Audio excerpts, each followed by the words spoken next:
Okay, ready? Redwall, or part 3, chapter 5. Not very many pictures to show you here. Okay, so Clooney the Scourge anxiously awaited the arrival of darkness. One of his 3 plans had reached fruition a lot earlier than he had expected. Kilkenny had proved an invaluable help. He had been across to the woods to satisfy his curiosity about what the rats were doing there. It came as no surprise to the ferret to see a large siege tower under construction. However, there was a problem. The cart still lay upturned in the ditch. Try as they would, the rats had not been able to remove a set of wheels and an axle from it. Kilkenny had a word with Clooney and was immediately sent down to supervise the operation. The garrulous ferret showed the rats that he possessed a sound knowledge of the principles of fulcrum and leverage. He rigged a block and tackle to supplement a dead tree limb that they were using as a lever. Ignoring wheels and axles, he roped the cart to the block. With all the rats and a great deal of luck, he managed to lift the hay cart until it was halfway out of the ditch. Further pressure on the lever sent the hay cart past its own point of balance. Excuse me. The block and tackle parted under the strain, sending the ferret and the rats on the level, shooting down into the ditch. By mistake, it did the trick. With a crash, the cart landed upright in the road. They pushed it into the woods. Kilkenny oversaw the lifting of the tower onto the bed of the cart. Delighted by his own ingenuity, he added the final touches. In a short time, the siege tower, its wheels muffled with sacking, stood completed, ready for use. Clooney gathered his captains about him and outlined his strategy. Tonight, when it was dark, Fangburn would step up the attack on the gatehouse wall as a diversionary measure. Clooney would command a picked band of the best fighters. They would bring the siege tower from out of cover of mossflower wood and wheel it to a part of the wall where the defense appeared weakest.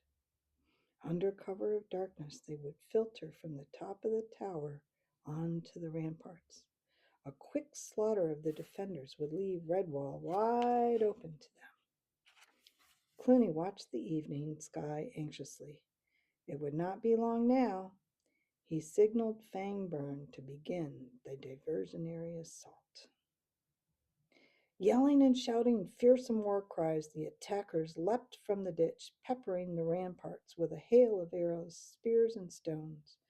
"Redwall, to me! Come on, mice!" cried Constance. "Let's give better than we get! Redwall, to me!" Basil's stag hare had formed 3 lines of bow mice on top of the wall.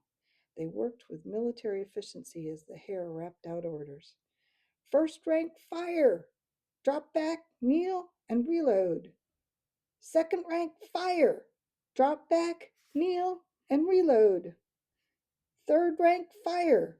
Drop back, kneel, reload. First rank, forward again, fire!"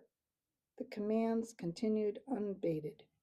Enemy soldiers fell stricken on the road. Darkclaw rushed about, bringing up reinforcements. "Keep those slings throwing. Bring up extra spears. Close up that line. Don't fire until you see them stand." John Churchmouse, Mr. Vole, and Friar Hugo ran about, bending low. They collected up all the arrows, spears, and stones hurled by the horde, issuing them to the defenders. "Come on, otters, give them back a taste of their own medicine." Winifred urged her slingers on while directing fresh archers into the ranks of the bow mice. Constance and the beaver shared a stack of enemy spears. They returned them with frightening power and devastating aim. Ferret archers at the edge of the meadow found the range of Basil's bow mice. Several were felled before Just Squirrel and Winifred, along with some crack otter slingers, sent down a barrage so swift and accurate that it decimated the ferrets within minutes. while the battle went ahead, ranging from the heights of the parapet to the depths of the ditch. The Joseph bell rang out over the carnage. Clooney snapped the battered visor down on his war helmet. He rapped Kilkenny on the shoulder. Good! Now's the time. Come on, Ferret! Together they slunk off down the ditch, running crouched over to the southeast corner of the wall, where it was relatively quiet. Keeping noise down to a minimum, Clooney ordered his troops to bring forward the siege tower. Straining and pushing, the rat soldiers trundled the tall contraption from its woodland hiding place. The going was even harder across the short space of a soft meadow ground.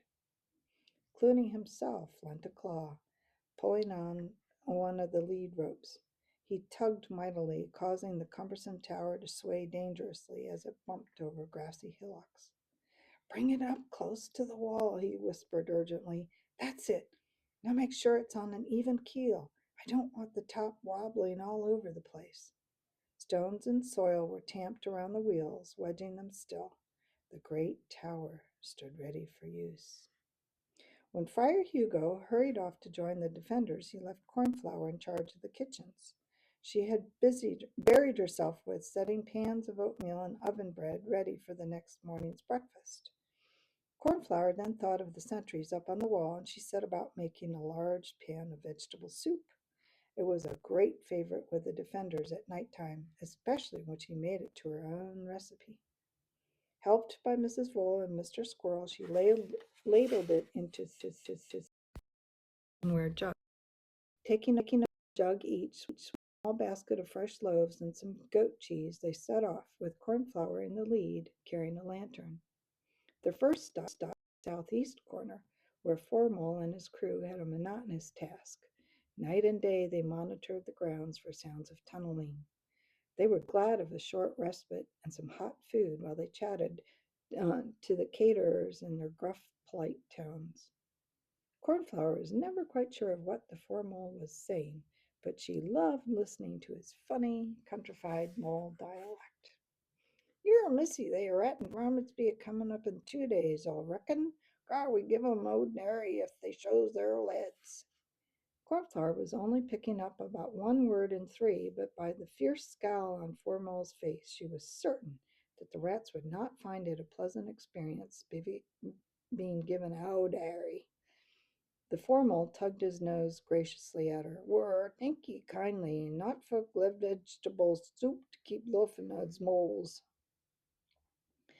Mr. Squirrel chuckled to Cornflower and Mrs. Vole. Well, I take it the moles are quite fond of homemade vegetable soup. I know my Jess will be ready for some. Yes, and so would Sam if he weren't fast asleep in bed, Cornflower replied. Look, you and Mrs. Vole start serving along by the gatehouse. Keep your heads low and be careful. I'll start up here at the corner and see you back at the kitchen later. With a lantern and basket in one paw and the jug in the other, Cornflower ascended the steps at the southeast corner of the wall. Brother Rufus assisted her up on the ramparts. Ah, the young field mouse with the magic soup. Nice to see you, Cornflower. It gets lonely up this end when there's no action. Brother Rufus held out his mug. He watched gratefully through the cloud of steam that arose from the jug. That smells good. Vegetable soup, my favorite. Cornflower was not listening. She was staring open-mouthed across Brother Rufus's shoulder.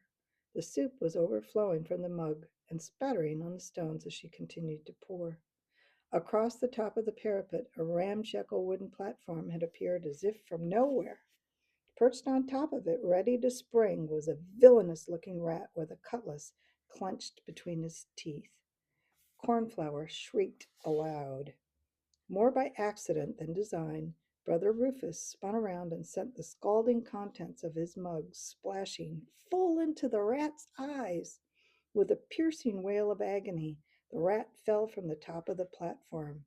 Scarcely aware of what she was doing, Cornflower threw the lantern. It shattered on top of the siege tower, drenching the dead wood in lamp oil. Instantly, the flames licked hungrily over the platform, turning it into an inferno. Attracted by the flaring blaze that lit the night, defenders rushed from all quarters to see what was happening. Over 30 rats were in the high reaches of the burning tower. Many more were in the middle and still more on the lower frames. Rats were kicking and fighting each other to get down from the blazing tower. They bit and trampled and slashed. Some jumped while others were pushed, screaming as they fell into the field far below. Clooney ran about in a berserk rage. Temporarily bereft of his senses, he seized hold of the smoldering, injured rats, some with their fur alight.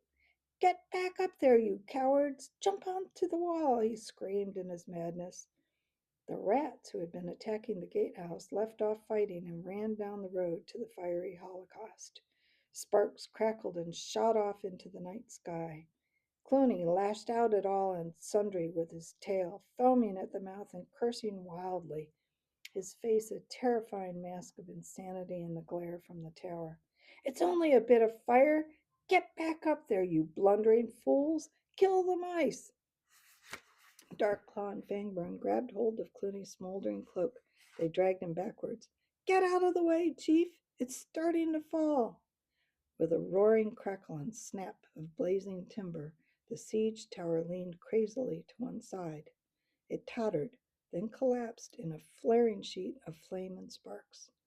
The hay wagon listed drunkenly and was pulled over on its side where it lay burning furiously.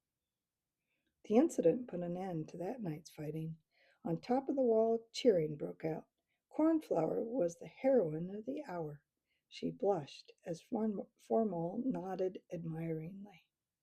"Are mightin' lookin' mighty more handsome in this light, missy. You're a gotten any vegetable soup left? Didn't give it all to those varmints, did ye?" Below the wall was a scene of mass carnage. The ground was littered with the bodies of attackers who had fallen prey to the flames in the ill-starred venture of the sieged tower. Surrounded by his captains, Clooney was led down the safety of the ditch. Apparently unaware of anything about him, he muttered dark words to himself, strange things that others could not comprehend. Behind the warlord's back, the captains looked at each other in a puzzled fashion. Had the mind of Clooney the Scourge finally snapped? The fire had dwindled to smoldering embers by the next morning. Constance and the abbot looked at the results from the ramparts.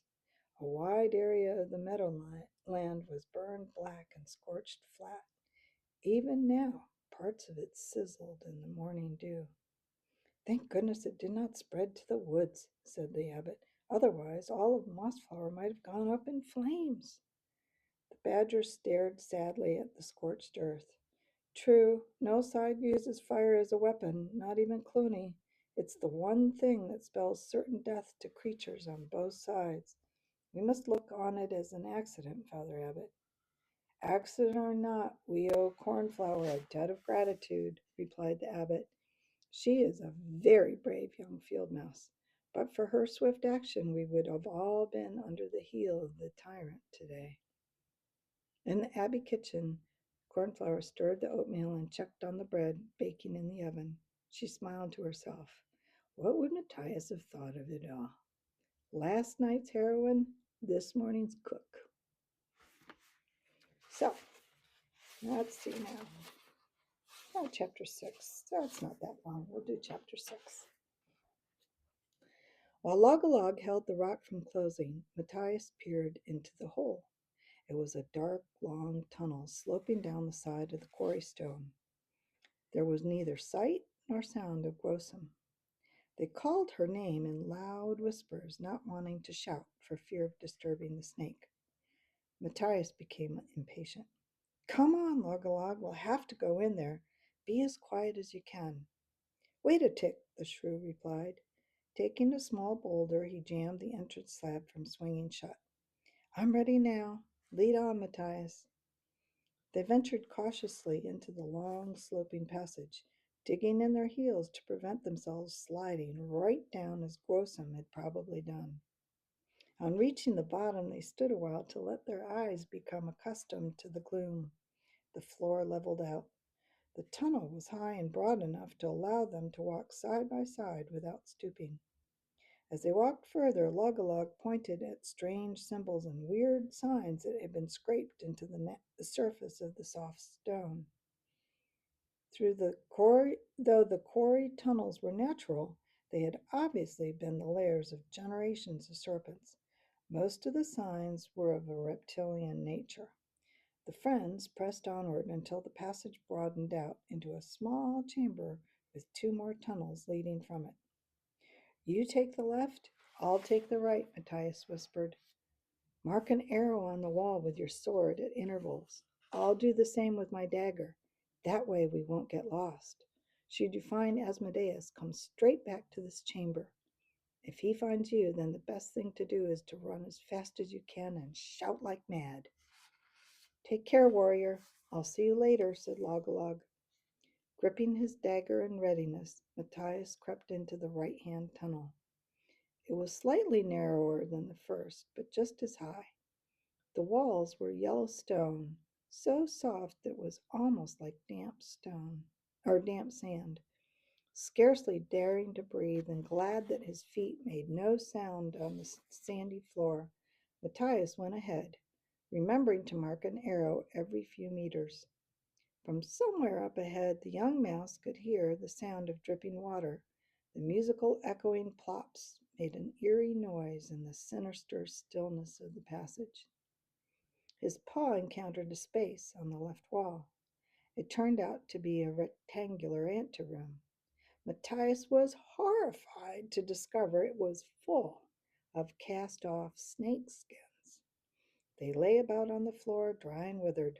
He shuddered at the thought of their former occupants, the hairs rising on the nape of his neck as he swiftly abandoned the repulsive scene and hurried along the passage. It was more than twice as long as the entrance tunnel. As Matthias cut another arrow into the wall, he noticed that the carved symbols looked older, more primitive. This place had been a serpent's den long before it had been a quarry. The passage ended abruptly. Matthias walked out into an immense cavern. The great hall of Redwall would have fitted into a corner of this colossal structure. At its center was a vast, shimmering lake that glowed with a pale phosphorescent light. The droplets of water came from somewhere high up in the dark recesses of the roof, and they dripped steadily down and broke the surface of the subterranean lake, causing a continuous ripple. Matthias noted that there were numerous other caverns and tunnels leading from this large cave. Asmodeus. The sound froze the very blood in his veins. The adder was close by. Where, he could not tell. The deadly hiss echoed all around him. Asmodeus. Matthias bravely tried to quell the panic that welled up inside him. The snake knew where I was. He wouldn't waste his time trying to scare me, he reasoned. He would have got me by now. Feeling slightly reassured, but still very uneasy, Matthias circled the pool, trying hard to ignore the loathsome hissing sound. Asmodeus. Summing up his courage, he stole silently into the nearest cave. In the glow that reflected from the pool, Matthias saw a sight that gladdened his heart. There was Gwosum, seated with her back against the wall. Matthias ran to her and seized the gorilla shrew by her paw. Gwosum, how did you get here, you little nuisance? We've been, sir. Gwosum toppled on her side. Dead. With a strangled sob, the young mouse recoiled. He could see the poison fang marks clearly on the shrew's chest. Gwosum's face was bloated, her eyes screwed shut, the lips blackened. Asmodeus. Matthias stumbled from the gruesome death larder of the adder and out into the main cavern. He sat for a while, shuddering with horror at what he had seen, hardly believing that the still body had been a warm, living, breathing creature not long ago. Forcing himself to rise and carry on, Matthias continued his explorations. The next entrance was a tiny hole in the wall, scarcely worth bothering about. Nevertheless, he decided to investigate it. Crouching on all fours, Matthias forced his way into the hole, which proved to be another long tunnel. He began forcing his way along this narrow length. Asmodeus. The dreadful sound was much closer now.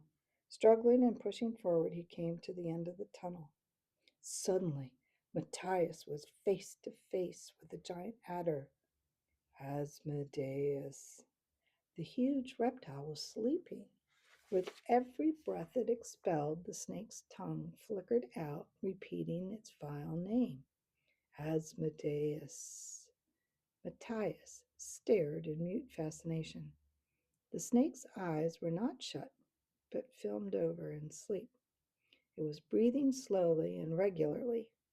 The huge, muscular, scaly body was coiled in no recognizable pattern. At odd intervals, the immense coils would shift lazily with a dry, scaly rustle. The head, however, remained fixed in the same position. Across the jumble of banded coils, Matthias thought he could catch a glimpse of the tapering tail.